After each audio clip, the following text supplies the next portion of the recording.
आप सुन रहे हैं समाचार एजेंसी ऑफ इंडिया का ऑडियो बुलेटिन। नमस्कार, आप सुन रहे हैं समाचार एजेंसी ऑफ इंडिया का सोमवार 1 जून 2020 का राष्ट्रीय ऑडियो बुलेटिन। अब आप रीना सिंह से समाचार सुनिए। देश में कोरोना कोविड-19 के संक्रमित मरीजों की तादाद 1,91,333 पहुंच गई है। इसमें से 93,882 एक्टिव मरीज हैं। रिकवर्ड मरीजों की तादाद 92,027 एवं जिनका निधन हुआ है उनकी तादाद 5,413 है। महाराष्ट्र में मरीजों के मिलने का सिलसिला लगातार जारी है। देश के 8 राज्यों में 5,000 से ज़्यादा तादाद में मरीज मिले हैं। महाराष्ट्र में अब तक 67,655 मरीज मिल चुके हैं, जिनमें से 36,040 मरीज एक्टिव हैं। तमिलनाडु में 22,333, दिल्ली में 19,844, गुजरात में 16,794, राजस्थान में 8,980, मध्य प्रदेश में 8,089, उत्तर प्रदेश में 8,075, पश्चिम बंगाल में 5,501 मरीज मिले हैं। आज प्रधानमंत्री मोदी की अध्यक्षता में कैबिनेट की बैठक हुई, जिसमें एमएसएमई क्षेत्र के लिए कई ऐतिहासिक घोषणाएं की गईं। ये फैसले एमएसएमई, किसान और रेहड़ी पटरी वालों के जीवन पर प्रभाव डालने वाले हैं। एमएसएमई को भारतीय अर्थव्यवस्था की रीढ़ कहा गया है, जिसकी संख्या करीब 6 करोड़ है। कोविड की महामारी के बाद पीएम ने एमएसएमई की आत्मनिर्भरता को पहचाना और उसे पैकेज भी दिया गया ताकि वह संभल सकें। देखा जाए तो मोदी सरकार की घोषणाओं से 66 करोड़ लोगों को फ़ायदा होगा, जिसमें 55 करोड़ खेती पर निर्भर लोग हैं, जबकि 11 करोड़ ऐसे लोग हैं जो एमएसएमई में काम कर रहे हैं। आज की बैठक में आत्मनिर्भर भारत पैकेज के तहत घोषणाओं के लिए रोड मैप तैयार किया जा चुका है। प्रकाश जावड़ेकर ने कहा कि इन घोषणाओं से एमएसएमई क्षेत्र में निवेश आएगा और नौकरियां पैदा होंगी। संकट में फंसे एमएसएमई को इक्विटी सहायता देने की घोषणा हुई है, जिसके तहत 20,000 करोड़ रुपए की सहायता के प्रावधान पर मुहर लग गई है। इससे 2 लाख संकट में फंसे एमएसएमई को फ़ायदा होगा। 50,000 करोड़ रुपये के इक्विटी निवेश का प्रस्ताव भी पहली बार हुआ है, जिससे एमएसएमई उद्योगों को स्टॉक एक्सचेंज में सूचीबद्ध होने का मौका मिलेगा। एमएसएमई की परिभाषा को भारत सरकार ने आज और संशोधित किया है।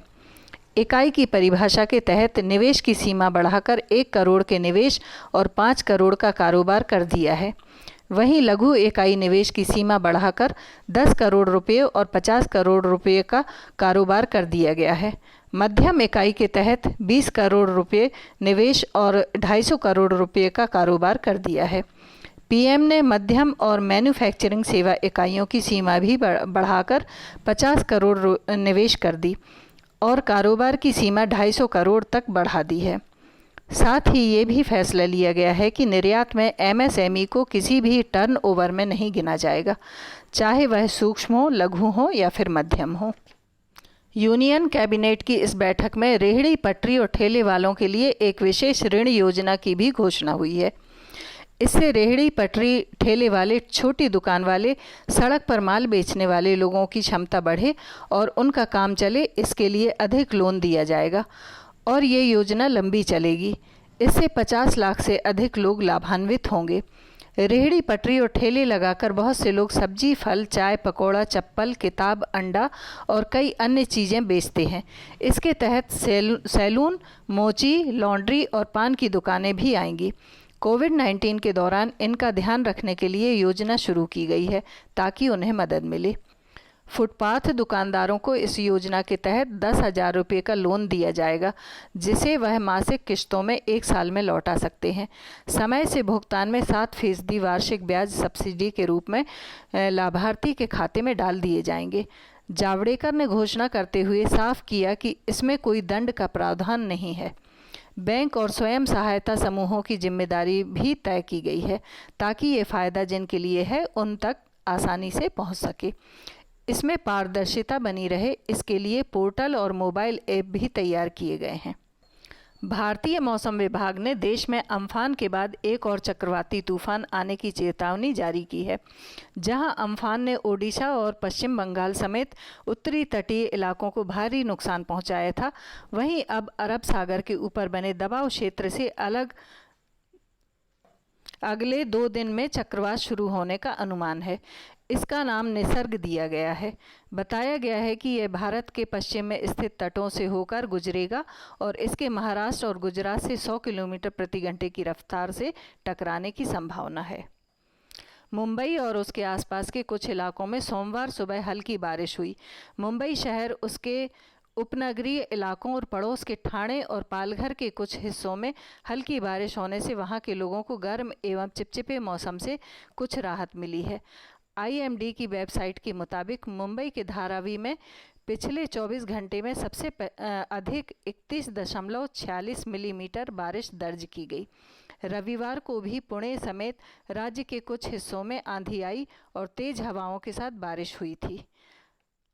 IMD का कहना है कि कम दबाव वाला क्षेत्र अरब सागर और लक्षद्वीप के दक्षिण पूर्व और पूर्व मध्य इलाके में बना है।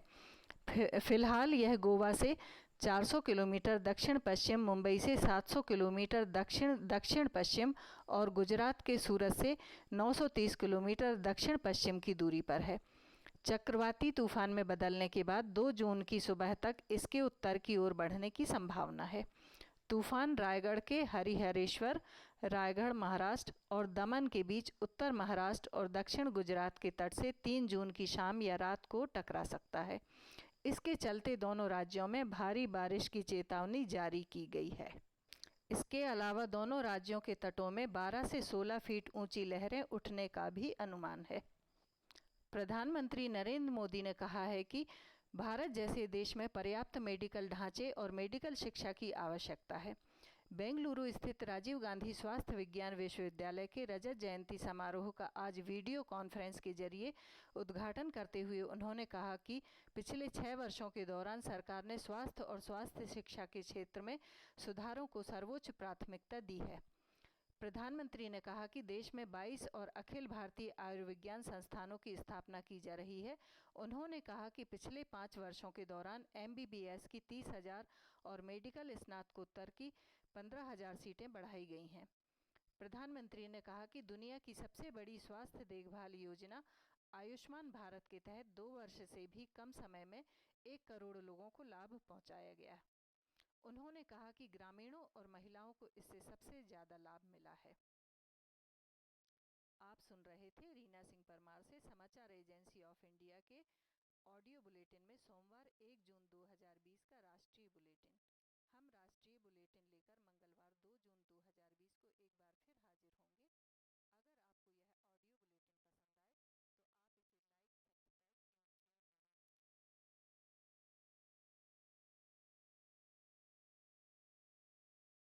इसे लाइक, आज हम आपको बताते हैं समाचार एजेंसी ऑफ इंडिया की चैनल को आप सब्सक्राइब कैसे करेंगे। सबसे पहले आप अपने मोबाइल पर ब्राउज़र को खोलिए या तो YouTube को खोलिए। YouTube आपके पास होगा। YouTube पे आप उसके बाद सर्च बटन दबाइए। सर्च में आप लिखिए LIMTYKHARE। इस तरह आप ये स्पेलिंग लिखिए। इसके बाद ये खुला दिखेगा आपको। ये देखिए आप, ये आपको खुला दिख रहा है। इसमें आप देखिए लाल रंग से सब्सक्राइब आपको जो दिख रहा है, सामने दिख रहा है, इसको आप दबाएंगे। जैसे ही आप दबाते हैं उसके बाद इसका रंग लाल नहीं रह जाएगा।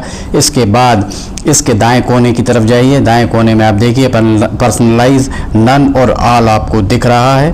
आप ऑल को क्लिक कर दीजिए। जैसे ही आप ऑल बटन दबाते हैं आपका काम हो जाएगा। इसके बाद आपको समाचार एजेंसी ऑफ इंडिया पर जितने भी वीडियोस डलेंगे वे तुरंत ही आपको मिल जाएंगे। इस तरह से आप समाचार एजेंसी ऑफ इंडिया की वेबसाइट जो है समाचार एजेंसी ऑफ इंडिया का चैनल, इस चैनल को आप सब्सक्राइब कर लेंगे और आपको एक के बाद एक जितने भी वीडियोस अपलोड होंगे सारे के सारे वीडियोस आपको मिलना चालू हो जाएंगे। इस तरह से आप ज़रूरी जानकारियाँ, ज़रूरी ख़बरों, ज़रूरी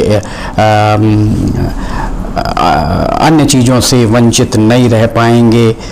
समाचार एजेंसी ऑफ इंडिया का यूट्यूब चैनल आप सब्सक्राइब करें और पल पल की जानकारियां आपको लगातार मिलती रहेंगी। इस तरह आप कर सकते हैं इसे सब्सक्राइब। नमस्कार।